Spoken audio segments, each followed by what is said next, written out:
How do I increase my love for Allah? I'm going to give you a few tips. How many? 1, 2, 3, 4, 5.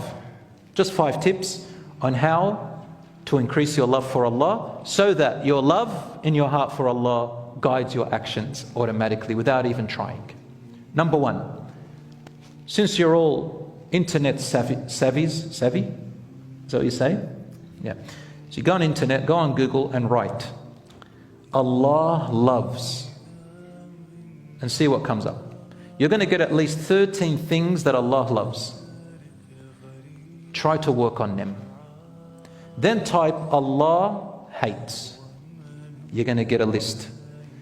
Try to work on detaching from them.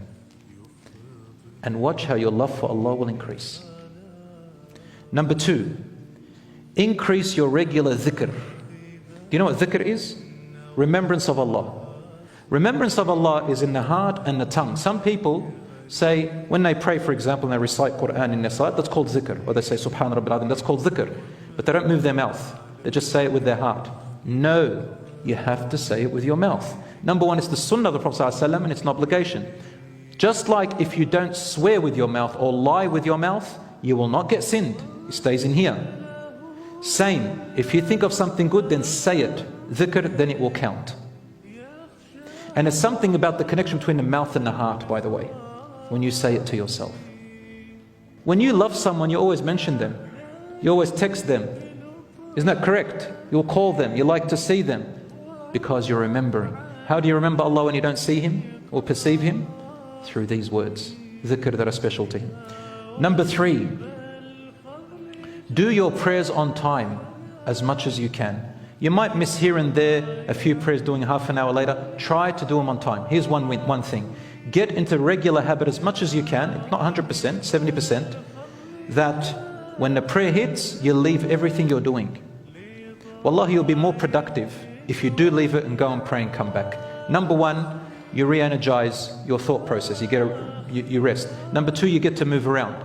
Number 3, you feel more organized and in order, rather than rushing and having something on your mind. Number 4, read about Allah's names, who He is, His mercy, His blessings, His forgiveness, what His angels say about Him, and so on. You'll fall in love with His names, and you'll fall in love with some names more than the others. Some people get more of an attachment to some names more than others. And this is how you start to create a relationship with you and Allah. The Google has a lot of information about it.